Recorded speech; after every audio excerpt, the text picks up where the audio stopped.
Hello, everybody. Happy Saturday. I'm here to give you the update for the week to come, the update for the week of September 21st, Sunday, tomorrow, to the 27th. Now, the overarching theme of this week, I mentioned in the video last week that Mars is very kind of present. Present last week, present during the eclipse, present this week. And if there was a theme, it is about taking personal accountability for how we choose to vibrate. And there's a couple reasons why this week might be a more challenging week to raise above the Chad, as it were, to raise above the stuff that's just all throughout the system right now. But this is a really important week for us as Mars is active. Mars is really about it's about our choice. It's about our action. It is our 3D world. And as much as I really love spending all this time in the higher vibrational energy and the outer planets, Mars is inspiring us to be the change, literally. So let's get to why I sense that's the case, and we'll start with the Saturday the 21st, Sunday the 21st, excuse me, and that's the solar eclipse. And so I did a whole podcast about that, and I will link it in the notes here for this in case you didn't get the chance to check it out. The theme there was returning to source, and that was really about all the aspects of the eclipse are reminding us that we are being invited to remember who we really are and why we're really here. And again, to raise above the reactionary stuff, to be the embodiment of the light and the love that we're here to be.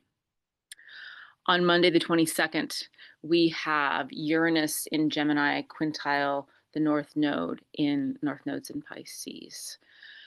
And so this is going to help us transform our ideas into results with a little bit of a new nuanced creativity. The creativity is going to come from our own understanding and experience that we can choose how we vibrate. We can choose to be upset because Mars is leaving Libra and headed into Scorpio midweek. That's very different energy than Mars and Libra, and we can already kind of feel it. And so that means that, there's going to be new ways for us to feel creative. And the idea is that when we find those things that help us flow the energy versus ward off the energy, versus decide. Again, one of the themes is if we decide that we're just right now, and our way, my way, or the highway right now, we might miss some opportunities for some really neat and new interconnected downloads. That doesn't mean don't have your opinions. It doesn't mean don't have your feelings. I'm just sort of offering that what Mars is a little hot, and so that's going to be the tendency to have reactions, and it's maybe a good time to journal and meditate and then act.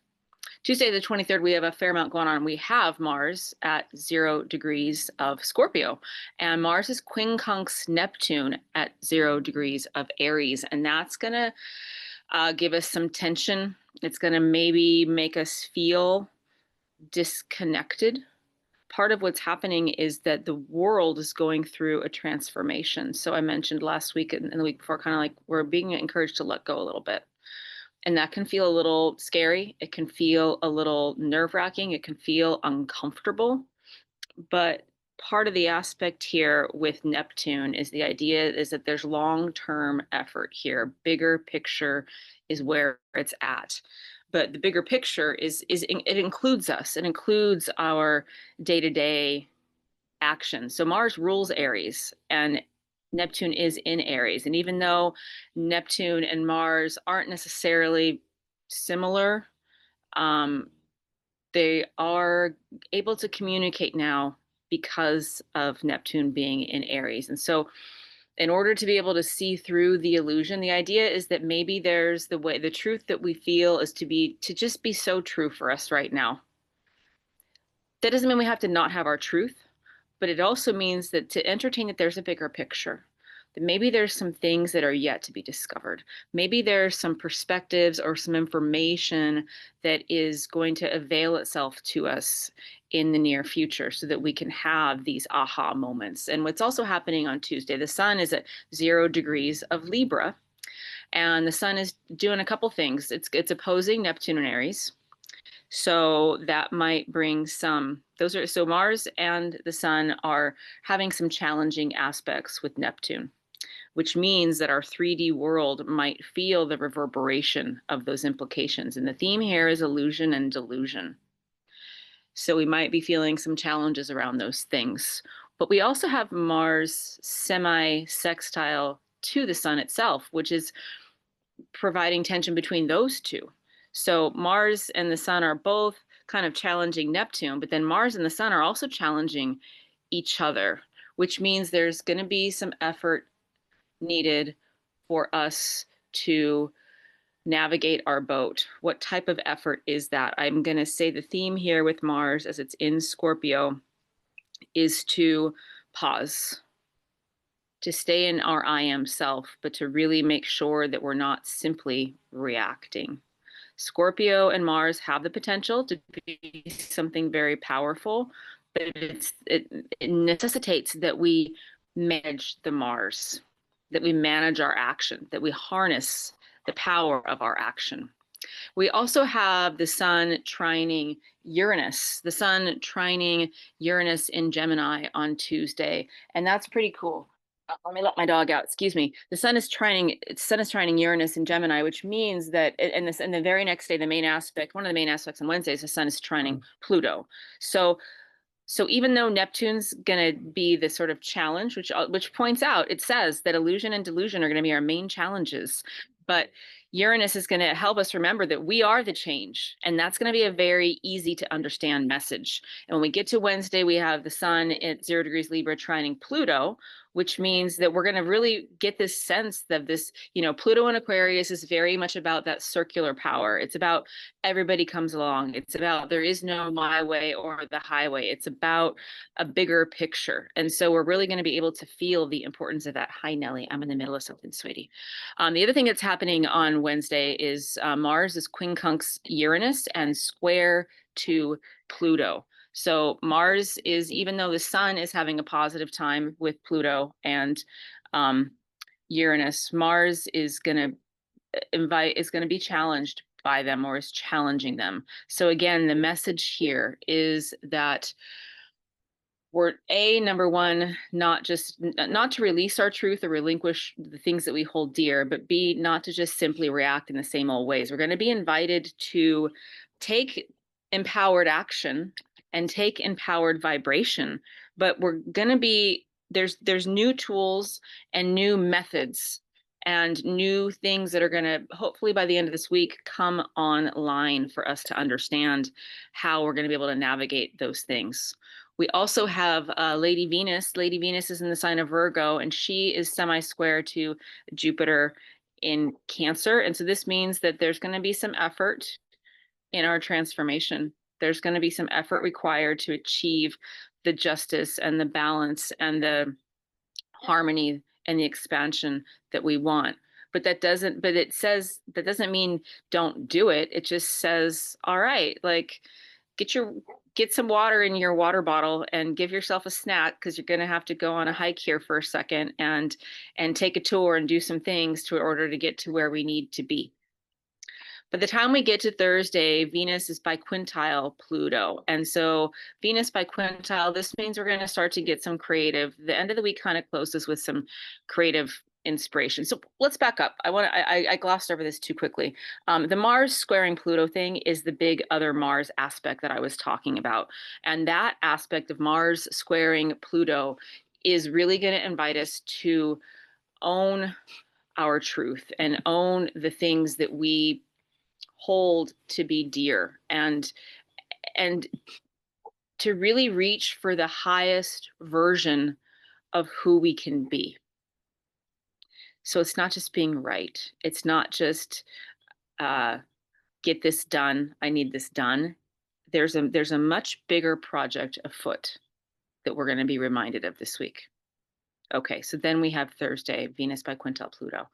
So there's going to be some inspiration that starts to come through. As I mentioned, it's not just about the same old ways, the same old means, the same old channels, the same old things. There's something really big afoot, and Pluto is basically at the charge of that. Pluto went first in changing signs into Aquarius. It's the longest, least moving planet, right? So it's the most subtle of all the subtle energies of all these planets, right? And so Pluto's going to be offering us some inspiration of how we can achieve this balance and justice and harmony, and how we can be a part of a future that is bright and beautiful for everyone. On Friday, we have the Sun quintile, the Sun in Libra quintile, Jupiter in Cancer. Um, so that's also going to give some creative inspiration, and that's going to really help us maybe get a sense of something in action that we can take instead of just having this general inspiration and inkling of something that we may or may not be sure. There's going to be this sense of, oh, I can pick up the phone and do that. I can message this person. I can go over there and do that. And there's going to be some, hopefully some satisfaction and some release of some tension as we're able to flow some energy toward the end of the week and flow it. The idea here is not to have been reactionary, because if we're reactionary, then we've just dropped our energy.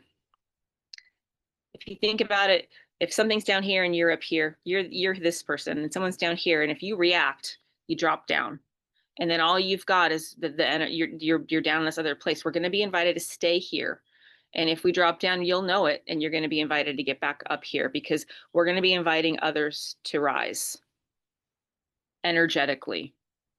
And we're not necessarily going to need to be doing it in the same old ways. So that might not even need to be that there's a conversation. This is really about us owning our power as creators and our power as energetic vibrators, vibrational beings. Friday, we also have Mars in Scorpio, sesquiquadrate the North Node. So this is a challenge, but it's a catalyst for growth, and the growth is towards where we're headed. And it's about remembering the wisdom of that we've always known. And there's going to be some opportunities for integration here. This is why I'm saying bigger picture is only starting to come online, right? And so it's not just this one, this is how we have to do it. You know what I'm saying? There's this bigger picture. There's all these ancestors, there's all this wisdom that can come through, and there's also this notion that we're going somewhere together, and this is much bigger than just simply the world that we witness when we look around our world today. And finally, when we get to Saturday the 27th, we have Mercury in Libra sesquiquadrate Neptune in Gemini. So this is also we're going to feel some kind of a challenge. And here the challenge is going to be in how we communicate, because both Mercury and Neptune are different versions of how we communicate. You know, I would offer that Neptune is the 3D version. Uranus is the 5D version. Neptune is very much the words that we speak to each other, the texts that we send, the phone calls and the emails and blah, blah, blah, blah, blah. The higher octave of that is the vibrational stuff. So if we feel challenged by the things that are being communicated to us, or the things that we feel like communicating, there's going to be this opportunity for growth. There's opportunity for integration. It does not mean that we have to leave our sense of who we are, but it does offer us a opportunity to express something in a new way. And that, I think, is an exciting part of this week. So I hope that you find some comfort, as I like to say. Like, astrology is just one of those things for me where it really helps me to just say, okay, here we are. We're in the middle. It was also kind of one of the messages of the eclipse. And if we're in the middle, then let's do some things to really genuinely honor who we are and the highest version of what we can be doing to support ourselves, but really to support the collective and where we're headed. I will hope to offer another Tuesday meditation this week, because I think it's a really good time for us to be harnessing the power of our vibration. Have a blessed eclipse. Have a blessed week. Much love, and I'll see you. Oh, wait, one more thing. A plug. I started my My online store, it's still rolling out, but I'm offering a special on my email list for anybody that I'm selling some equinox and some solstice teas. I'm selling solar teas and lunar teas. And so there's a special going on. If you're not already on my email list, I'll put a link for you to do that. It's a 50% off special. And if you like herbal teas and rituals around solstices and equinox, I'm going to be offering some of those things. So, all right. Thanks for joining me. Take care. Bright blessings.